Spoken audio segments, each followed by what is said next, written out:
Donc bonjour à tous, dans cette vidéo nous allons voir comment héberger notre bot gratuitement sur Heroku. C'est parti. Alors le processus d'hébergement est très simple, vous allez voir. La première chose que vous allez devoir faire, c'est vous rendre sur Heroku, donc, lien dans la description comme d'habitude, et vous allez devoir créer un compte. Donc je ne vais pas le faire avec vous, c'est très simple à faire, vous appuyez sur Sign Up ou s'enregistrer, et vous rentrez vos différentes informations, vous confirmez votre compte, et voilà. Ensuite, le début de notre hébergement se fera dans notre projet. Donc on va retirer directement dans notre éditeur. Et ici, on va éteindre notre bot, donc il ne sera plus en ligne évidemment. Et on va devoir en fait enlever le require config.json qui se trouve ici tout en haut, comme ceci.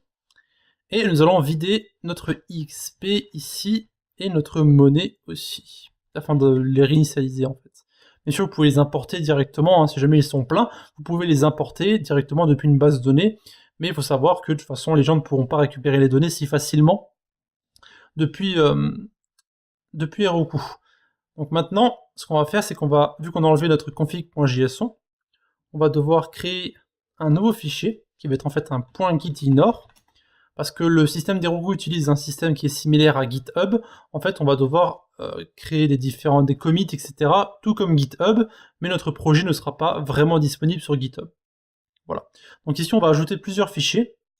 On va mettre config.json, on va mettre node module, et on va mettre, c'est quoi l'autre? C'est package block.json. Voilà. Maintenant, on a fait ça, hop, on va devoir modifier notre fichier principal, donc on va devoir rechercher le préfixe tout d'abord, donc le préfixe c'était plus bas, donc ici au lieu de mettre config.préfixe, vu qu'on n'a plus le fichier JSON, on va devoir mettre process.env.préfixe. Donc ici en fait on va créer des variables sur Heroku que le bot va utiliser à la place du config.json. Et du coup on doit aussi modifier notre token, on va devoir mettre ici process.env.bot.token. Voilà, donc le bot va en fait s'en servir lorsqu'il sera sur Heroku. Ensuite, ce qu'on va faire, c'est qu'on va devoir créer un procfile qui va en fait s'activer lorsque Heroku va chercher dans votre fichier, il va d'abord chercher un procfile. Donc ici on va marquer worker node main.js. Donc vous mettez en fait ici le nom du fichier qui permet de lancer votre bot. Donc moi c'est main.js, donc je mets main.js. Voilà. Donc on a fini pour la partie du projet. Et maintenant, il reste la partie la plus simple, c'est-à-dire installer le CLI de Heroku afin de pouvoir utiliser les commandes directement dans notre terminal ici. Donc on va mettre Heroku, donc là on va chercher CLI donc sur Google, donc vous pouvez aussi récupérer le lien directement sur notre description. Donc vous allez arriver sur une page qui est similaire à ça, donc peut-être pas en noir et blanc, je sais pas exactement. Donc là en noir et blanc, ok. Vous allez ici descendre un petit peu et vous avez les différentes installations. Donc vous avez une pour macOS, une pour Windows 32 et 64 bits, et vous avez une pour Ubuntu. Donc prenez celle que vous voulez, ça n'a aucune importance. Enfin, bien sûr, il faut que ça ait une importance, c'est par rapport à votre architecture. Hein. Donc si vous êtes sur Mac, ne prenez pas Windows. Hein. On s'est compris. Alors, donc vous allez devoir l'installer. Donc encore une fois, je ne vais pas vous accompagner parce que c'est quand même assez long.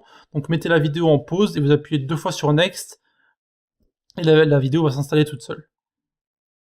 Par contre, il est possible qu'il y ait une erreur à la fin de l'installation, comme quoi le pass n'a pas pu s'ajouter à cause d'un problème de length ou quelque chose comme ça. Dans ce cas, vous allez devoir indiquer vous-même le chemin. Donc pour ça, vous allez dans votre recherche Windows, vous mettez pass comme ceci, donc vous aurez accès aux variables d'environnement de Windows, et vous mettez ici pass, donc vous éditez, hop, et vous allez devoir mettre le chemin ici d'installation, donc c'est programme file Heroku bin. Donc vous mettez bien le bin parce que c'est dans ce dossier que se trouve le dossier avec Heroku en fait. Donc vous avez pass ici, vous en avez aussi un autre ici au niveau du variable système. Donc pareil, tout en bas vous mettez Heroku bin. Voilà, vous mettez les deux, comme ça vous êtes sûr que ça fonctionne. Et une fois que vous avez fait ça, vous allez devoir relancer votre éditeur, donc vous le fermez et vous le relancez afin de pouvoir avoir accès aux différentes commandes d'Heroku. Pour vérifier que ça fonctionne, vous mettez Heroku version, et vous allez voir qu'il va vous renvoyer la version de Heroku, comme quoi ça fonctionne correctement. Voilà. Maintenant qu'on a fait ça, on va pouvoir commencer à lancer donc toutes les commandes pour Heroku, afin de pouvoir envoyer notre application. Donc on met Heroku login. Donc moi je ne vais pas le faire, parce qu'il va vous demander votre adresse email et votre mot de passe. étant donné que je n'ai pas envie de flouter la vidéo et que j'ai déjà entré mes identifiants, je vais vous laisser le faire tout seul sur ce coup. Donc d'abord l'adresse email, puis le mot de passe, c'est très simple à comprendre, ne vous inquiétez pas. Une fois que vous avez entré vos identifiants, on va créer une nouvelle application, donc là moi je vais l'appeler GCKN Off, et ensuite on va ajouter un build pack, afin de faciliter l'hébergement, on va mettre heroku/Node.js, étant donné que c'est en fait une application Node.js. Donc là ça va ajouter le build pack, donc ça va créer notre application, et ça va ajouter le build pack, donc là ça a été fait correctement, c'est parfait. Donc maintenant, on va aller de nouveau sur Heroku, et vous allez voir que maintenant, si vous rafraîchissez, vous allez avoir une nouvelle application, donc celle que nous venons de créer. Vous allez cliquer dessus, et maintenant, nous allons devoir ajouter plusieurs choses. Donc d'abord, dans Settings ici, on va ajouter les fameuses variables dont je vous parlais avant. Donc on va ajouter d'abord le token, donc avant de l'ajouter, on va devoir le récupérer, évidemment.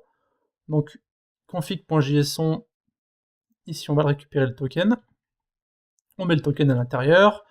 On met le nom de la variable, donc le même qu'on a mis dans le fichier principal, donc bot token ici. Et on va mettre préfixe aussi.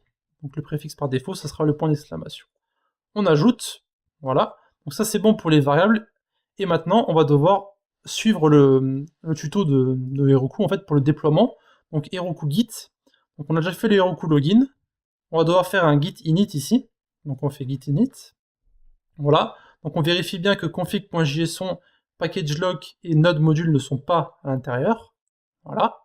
Ensuite, on fait Heroku git remote ici dans notre petit fichier. Hop là, ça ajoute le remote. Ensuite, on va ajouter tous les fichiers. Donc, ça, on va le faire à la main. Git add point. Voilà. On fait un git commit. Donc, on met ici première release, par exemple. Voilà. Donc, on a notre commit. Et maintenant, on fait git push Heroku master. Et donc là, ça va en fait envoyer tous nos changements directement sur Heroku sans passer par GitHub, je le rappelle très bien. Voilà. Alors, ne vous inquiétez pas, comme je le rappelle encore une fois, au cas où les gens auraient des problèmes à comprendre, votre bot ne va pas s'afficher sur GitHub, c'est juste que Heroku utilise un système similaire afin de rendre l'hébergement plus simple.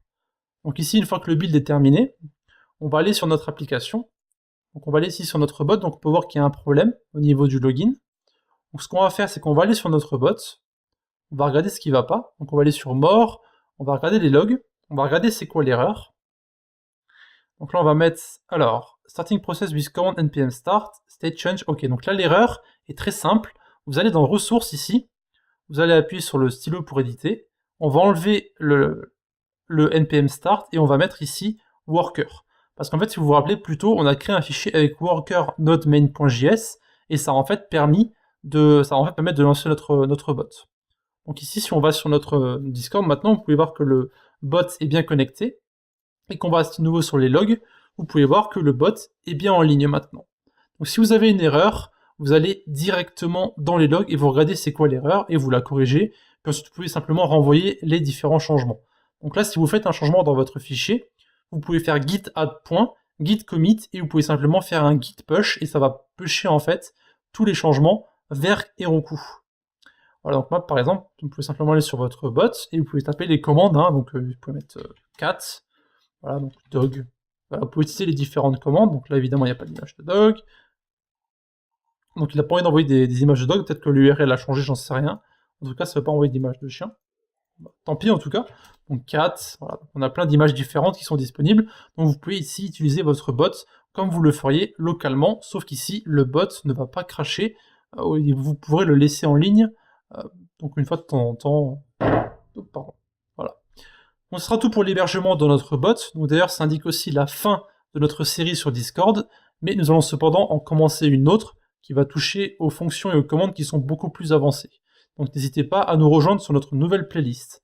Et comme d'habitude, si vous avez des questions pour l'hébergement du bot, vous avez la section commentaires, vous avez le Discord de la communauté, ou alors vous avez les forums de notre site si jamais personne ne vous répond. De plus, n'hésitez pas à visiter nos différents réseaux, donc eux aussi dans la description, Discord, notre blog, Facebook, Twitter, Google+, etc.